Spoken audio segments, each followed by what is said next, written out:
მოგესალმებით. ყველა ძაღლი განსხვავებულია. თუ კი ერთი ძალიან საყვარელი, თბილი და მოსიყვარულეა, სხვა შეიძლება ისეთი აგრესიული და ძლიერი იყოს, რომ წამებში გაგლიჯოს ადამიანის შუაზე. ზოგიერთი ასეთი ჯიში აკრძალულია სხვადასხვა ქვეყანაში. სამხრეთ ამერიკელი მონსტრებიდან დაწყებული ყველაზე ძლიერი ყბების მქონე ძაღლით დამთავრებული. ამ ვიდეოში ყველაზე საშიშ ძაღლებს გაჩვენებთ, რომლებიც ზოგიერთ ქვეყანაში აკრძალულიც კია. ასე რომ თავიდან ბოლომდე უყურეთ ვიდეოს. დავიწყოთ. არგენტინული დოგი. არგენტინული დოგი ერთ-ერთია იმ მცირერიცხოვან ჯიშებს შორის, რომლებიც სამხრეთ ამერიკაში მიიღეს. ეს ძაღლი არის იმ პროგრამის შედეგი, რომელიც 1920 წელს არგენტინელმა ანტონიო მარტინესმა დააფუძნა და რომლის მიზანიც იყო პუმაზე და იაგუარზე მონადირე ძაღლების მიღება. არგენტინული დოგის მისაღებად გამოიყენეს ესპანური მებრძოლი ძაღლის ძველი ტიპი, ესპანური მასტიფი, დოგი, ძველი სტილის ბულტერიერი, ბულდოგი და ბოქსიორი და მიიღეს უშიშარი გამძლე, ღია ბალნის მქონე მონადირე. ამ ჯიშმა მაშინვე მიიპყრო ძაღლების ბრძოლების ორგანიზატორების და მოყვარულების ყურადღება.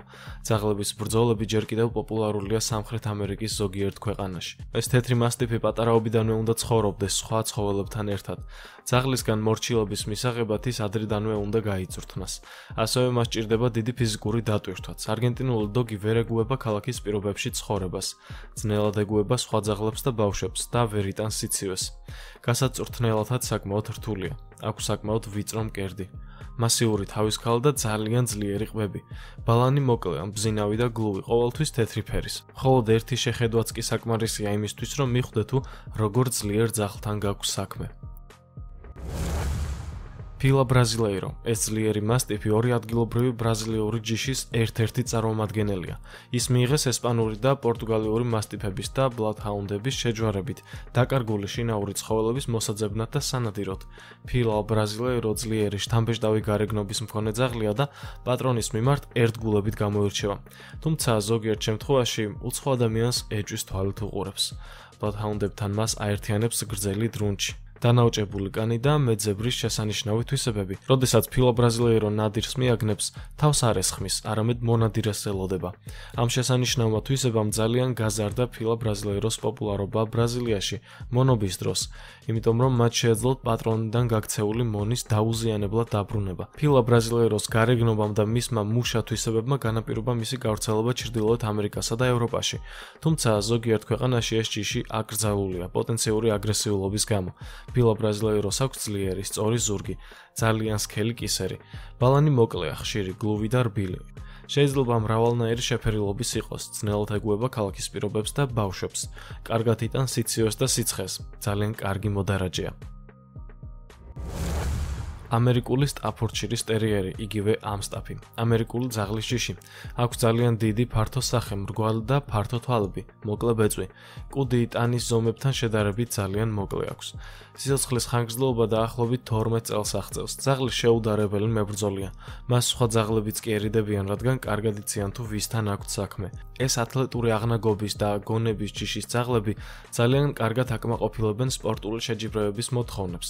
მორჩილება და კვალის აღების უნარი ძალიან აქვთ განვითარებული. მე-19 საუკუნეში მას შემდეგ, რაც სტაფორდშირები დიდი ბრიტანეთიდან ამერიკაში ჩაიყვანეს, ის დამოუკიდებელ ჯიშად განვითარდა. ეს ჯიში არ უნდა აურიოთ ცნობილ პიტბულ ტერიერში. სტაფორდშირი მამაცად და შეუდრეკლად იბრძვის მხოლოდ გამოწვევების შემთხვევაში. მაგრამ მიუხედავად იმისა, რომ ჭკვიანი ძაღლია, ინსტინქტების მოსათოკად მაინც ესაჭიროება გაწვრთნა. მსოფლიოს 10-ზე მეტ ქვეყანაში მისი გამრავლება და ზოგადად ქვეყანაში შეყვანაც კი იკრძალება. ტოსა ინუ. ეს ჯიში პირველად იაპონიის პრეფექტურა კოტიში კუნძულ სიკოკუს მებრძოლი ძაღლებისა და ჩამოყვანილი მასტიფების, დოგების, ბულდოგებისა და ბულტერიერების შეჯვარებით მიიღეს. ადრე მათ იაპონურ მასტიფებს უწოდებდნენ. ამა თუ იმ დროს ძაღლების ბრძოლები გავრცელებული იყო მსოფლიოს სხვადასხვა ადგილზე. გასული საუკუნის იაპონური ძაღლების ბრძოლების წესების თანახმად, ძაღლებს მდუმარედ უნდა ებრძოლათ, მეტოქისთვის თავი არ უნდა აერიდებინათ და სწორედ აი ამ წესების დაცვით იბრძოდა ტოსა ინუ, უშიშრად და უხმოდ. მიუხედავად იმისა, რომ დღესდღეობით ევროპაში, შეერთებულ შტატებსა და იაპონიაში ძაღლების ბრძოლები კანონით აიკრძალა, იაპონიის სოფლებში ისინი ფარულად ჯერჯერობით მაინც ტარდება. ამ ბრძოლებში იყენებენ ძალიან ტოსაინუს, რომელიც იქ 30-40 კილოგრამით უფრო მსუბუქია ვიდრე ამ ჯიშის დასავლეთში მცხოვრები წარმომადგენლები. შთამბეჭდავი გარეგნობის და მისი ერთგვარი წარსულის გამო ტოსაინუ ბევრ ქვეყანაში აკრძალულია. მას აქვს ღრმა, ფართო მკერდი, ძალიან ძლიერი კისერი, საშუალო სიგრძის დრუნჩი. ბალანი მოკლე აქვს და ძალიან ხშირი. მისი შეფერილობა შეიძლება იყოს ხორბლისფერი, ჟღალი ან შავი. ძალიან ცუდად ეგუება ქალაქის პირობებში ცხოვრებას, ბავშვებს და სხვა ძაღლებს. ასევე ძალიან რთულად იწვრთნება და სჭირდება დამატებითი ფიზიკური დატვირთვაც. კანარის დოგი, მებრძოლი ძაღლის ჯიში, რომელიც გამოიყვანეს მე-19 საუკუნეში კანარის კუნძულებზე. კანარის დოგი სპეციალურად ძაღლების ბრძოლისთვის გამოიყვანეს. ცხადია, რომ მის წინაპრებს შორის იყო დღესდღეობით გადაშენებული ადგილობრივი ჯიში, ბარდინო მაჟერო, რომელიც შეაჯვარეს შემოყვანილ ინგლისურ მასტიფებთან. 1960-იან წლებში ეს ჯიში თითქმის მთლიანად გაქრა. მაგრამ აღდგენილ იქნა ვეტერინარ კარლ სემენჩიჩის მიერ. ადრე ევროპული ქვეყნების უმეტესობაში ფართოდ იყო გავრცელებული ძაღლების ბრძოლები. სპეციალურად ამ მიზნით გამოჰყავდათ ჯიშები. ძაღლებს უძლიერებდნენ აგრესიულობას და გამძლეობას.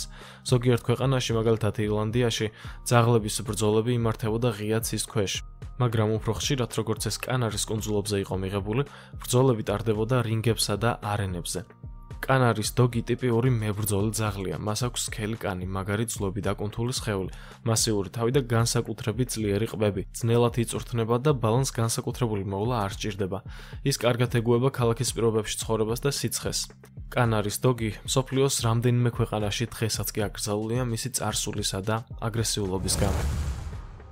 მთლიანობაში კი ჩვენი ვიდეო დასასრულს მიუახლოვდა. გმადლობთ, რომ თავიდან ბოლომდე უყურეთ. აუცილებლად გამოიწერეთ არხი და გააქტიურეთ ზარის ღილაკი. ეს ჩვენი ახალი არხია, Boom Story. ამიტომაც დაელოდეთ სიახლეს. დროებით.